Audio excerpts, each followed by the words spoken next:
안녕하세요. 서천군 농업기술센터 원예특작기술팀 노도희입니다.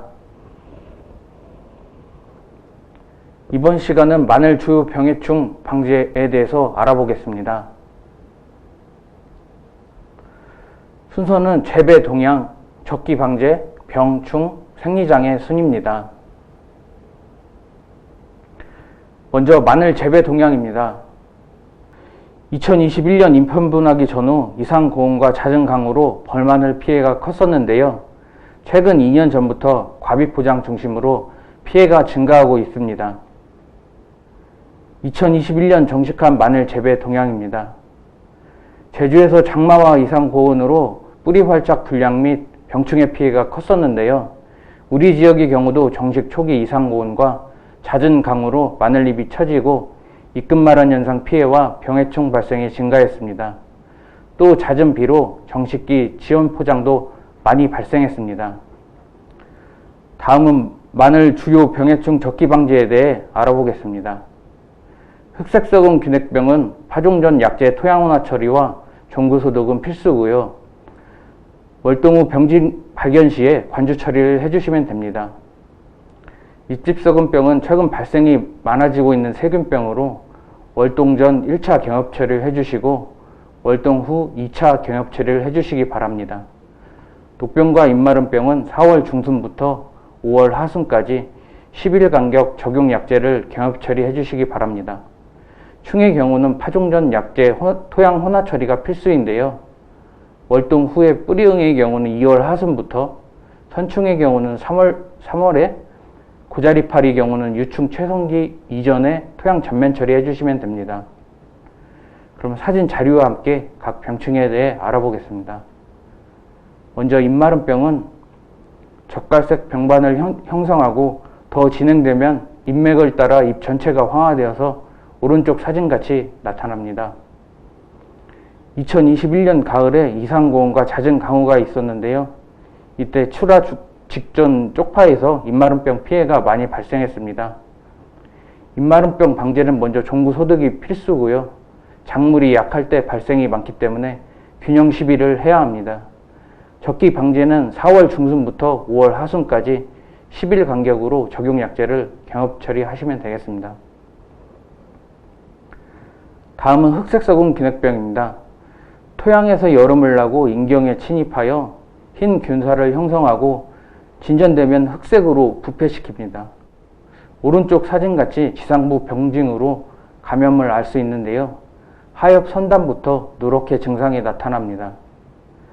흑색썩은 균핵병은 월동 전에도 발병하지만 대부분 2, 3월에 발병되고 4월 이후에는 확산세가 감소합니다. 파종 전 반드시 적용약제 토양 혼화 처리 그리고 종구소독은 필수고요. 월동 후 병 발견 시에 이병주 제거해 주시고 관주 처리해 주시기 바랍니다. 다음은 잎집썩은 병인데요. 최근 발생이 부쩍 늘었습니다. 초기에는 왼쪽 사진같이 잎맥을 따라서 보라색 줄무늬 변색이 나타나는데요. 진전되면 오른쪽 사진같이 잎집과 줄기 전체가 썩어 들어갑니다. 난지역 마늘 위주로 발생이 되고 10도씨 전후 다습한 환경에서 발생하는 세균병으로 치료가 어려우므로 예방 위주의 방제가 꼭 필요하겠습니다. 생애 초기 11월 이전에 1차 방제를 하시고 월동 후 2월 하순부터 2차 방제를 하시고 이병주는 바로 제거하고 과습하지 않게 포장을 관리하시기 바랍니다. 녹병은 적황색 반점이 증상으로 나타나서 쉽게 알 수 있는데요. 비바람에 쉽게 전파되므로 예방 위주의 방제와 감염 초기에 적기 방제를 해야 합니다. 사진은 초기 방제 소홀로 수확기 이전에 지상부 고사가 발생한 사진입니다. 적기 방제는 4월 상순부터 5월까지 10일 간격으로 경협 처리를 하시면 되겠고요. 대서종과 홍산종은 녹병에 특히 약하므로 반드시 예방 살포를 하셔야 합니다. 다음은 충해입니다. 먼저 고자리파리인데요. 씨 고자리파리는 고자리파리보다 조금 작습니다. 최근 작은 뿌리파리 피해도 증가하고 있는데요. 오른쪽 사진과 같이 몸체가 투명한 모습을 하고 있습니다. 이런 유충은 뿌리와 인경을 가해해서 피해를 주는데요. 예방하기 위해서는 미숙 퇴비를 사용하지 않는 것이 무엇보다 중요합니다. 상습 발생 포장은 파종 전 카포 잎제를 토양 혼합 처리해 주시고요. 기본적으로 살균 살충 혼합제를 파종 전 사용해 주시는 것이 좋습니다. 월동 후 방제는 유충 채성기 이전인 3월에 하는 것이 효과가 크기 때문에 3월 상순 약효가 긴 적용약제를 토양 전면 살포하는 것이 좋습니다. 다음은 뿌리응애입니다. 동영상은 2021년 가을에 발생한 뿌리응애를 촬영한 것인데요. 이 시기에 고온 다습한 조건으로 뿌리응애 밀도가 높았습니다. 뿌리응애는 구근을 부패시키고 마늘 전 생육기에 걸쳐서 피해를 줘서 결국 마늘 껍질만 남게 되는데요. 뿌리응애는 토양과 전구를 통해 확산하므로 파종 전 약제 토양원화 처리와 전구 소독이 필수입니다. 다음 적기 방제를 위해서는 2월 하순 잎제를 토양 전면 처리해 주시면 됩니다. 선충의 경우도 인경 속에 자리 잡아 계속 피해를 주는데요. 오른쪽 사진은 선충 밀도가 높아서 피해가 큰 포장 사진입니다. 파종 전과 월동 후 적용 약제로 방지하면 되겠습니다. 다음은 주로 발생하는 생리장애에 대해 알아보겠습니다. 먼저 입끝 마른 현상인데요. 입마른병과 비교하면 좋을 것 같습니다. 왼쪽 사진은 앞에서 보신 입마른병이고 오른쪽 사진은 입끝 마른 현상입니다. 생육 후기에 생육이 정지되어 입이 황변에도 나타나지만 생육 초기나 중기에 토양이 건조하거나 습해서 가리 흡수 장애가 일어나는 경우와 또 석회 가리 시비량 부족으로도 나타날 수 있습니다. 이 사진은 포장 전체의 잎끝이 누렇게 나갔는데요. 최근 몇 년간 석회 시비를 안 해서 이렇게 잎끝 마른 현상이 왔습니다.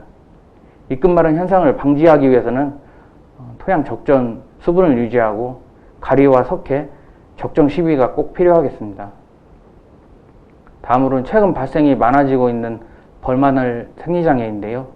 외관상으로는 잎 사이에 잎이 터져 나오는 것으로 알 수 있습니다.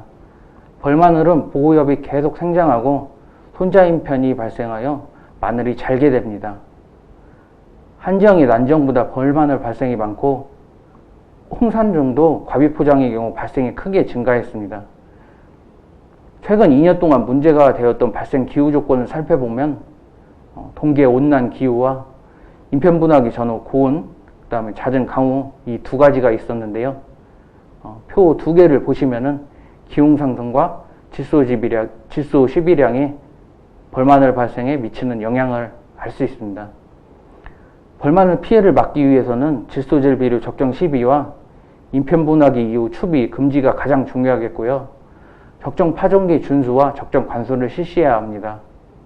홍산종의 경우는 기비는 표준 시비량만큼만 하고 추비량을 표준 시비량보다 조금만 줄여서 벌마늘 발생을 줄이는 방법이 있겠습니다. 이상 지금까지 마늘 주요 병해충 방제에 대해 알아보았고요. 2022년 마늘 농사도 고품질 다수확하시길 바라겠습니다. 감사합니다.